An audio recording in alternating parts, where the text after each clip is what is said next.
Training ground पर जैसे ही सबकी नजर उस लड़की पर पड़ी, माहौल एक पल के लिए जम सा गया। कैप्टन जिन शिचुआन भी बिल्कुल हैरान रह गया, लेकिन अगले ही सेकंड उसने खुद को संभाल लिया। वह तुरंत अपनी जैकेट उतारता है और बिना एक पल गंवाए सू लाई के कंधों पर डाल देता है। उसके चेहरे की टेंशन देखकर सू लाई हल्का सा मुस्कुरा देती है। उसे छेड़ते हुए पूछती है क्या वह उसकी चिंता कर रहा था, लेकिन जिन शिचुआन तुरंत इनकार कर देता है। वह गंभीर होकर कहता है कि स्टेशन चीफ होने के नाते हर मेंबर की सुरक्षा और भलाई की चिंता करना उसकी जिम्मेदारी है। सू लाई तुरंत समझ जाती है कि वह बस बहाना बना रहा है। वह मुस्कुराते हुए कहती है अगर जलन हो रही है तो मान क्यों नहीं लेते। यह सुनकर जिन शिचुआन थोड़ा शर्मिंदा हो जाता है और मुड़कर वहां से जाने लगता है, लेकिन तभी सू लाई उसका हाथ पकड़कर उसे वापस खींच लेती है। जैसे ही वह उसकी जैकेट लौटाती है, वह जानबूझकर उसके थोड़ा ज्यादा करीब झुक जाती है, इतना करीब कि जिन शिचुआन उसकी खुशबू साफ महसूस कर सकता था। मजाक को थोड़ा और बढ़ाने के लिए सू लाई अचानक उसका कॉलर पकड़ती है और उसे अपनी तरफ खींच लेती है। फिर धीमे से कहती है गुड नाइट कैप्टन जिन। जिन शिचुआन ने आज तक कभी कोई रिलेशनशिप नहीं किया था, इसलिए वह वहीं खड़ा का खड़ा रह जाता है, बिल्कुल जमे हुए। उस रात वह बिस्तर पर लेटा था, लेकिन उसे बिल्कुल नींद नहीं आ रही थी। उसके दिमाग में बार बार सिर्फ सू लाई का ख्याल घूम रहा था। अगले दिन ट्रेनिंग के दौरान भी उसका ध्यान बार बार उसकी तरफ चला जाता था। ट्रेनिंग खत्म होने के बाद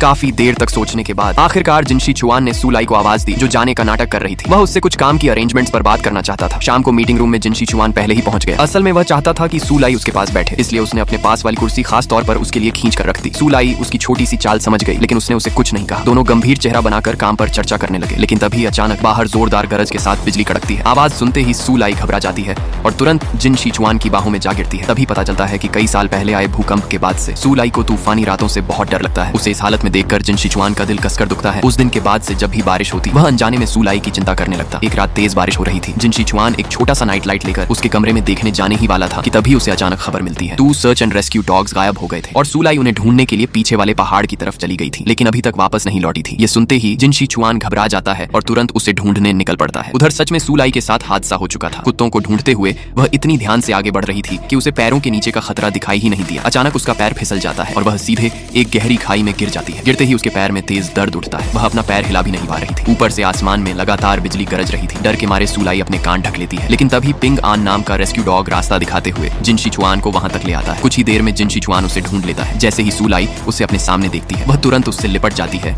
और उसे छोड़ने से इनकार कर देती है। जिन शिचुआन उसे अपनी बाहों में उठाकर पहाड़ी रास्ते से आगे बढ़ता है। थोड़ी देर बाद उन्हें एक छोटी सी गुफा मिलती है जो खाई के बीच में थी और जहां बारिश से बचा जा सकता था। तभी वह मजबूरी में सू लाई को नीचे उतारता है। सुरक्षा के लिए दोनों फैसला करते हैं कि रात यहीं बिताई जाए और सुबह होते ही कुत्तों को ढूंढा जाएगा। जिन शिचुआन को डर था कि कहीं सू लाई अंधेरे से डर न जाए, इसीलिए वह अपना फायर फाइटर नाइट लाइट उसे दे देता है। नाइट लाइट हाथ में लेते ही सू लाई का चेहरा ऐसे चमक उठता है जैसे उसे कोई प्यार का तोहफा मिल गया। वह मासूम खुशी के साथ मुस्कुरा देती है। सुबह होने पर जिन शिचुआन को पता चलता है कि उसकी बाहों में सो रही सू लाई को तेज बुखार हो गया है। वह तुरंत उसे उठाकर हॉस्पिटल ले जाता है, लेकिन सू लाई उसे ऐसे कसकर पकड़ लेती है जैसे कोई ऑक्टोपस चिपक जाता है। वह जितनी बार उसे नीचे उतारने की कोशिश करता, सू लाई उतनी ही मजबूती से उसे पकड़ लेती।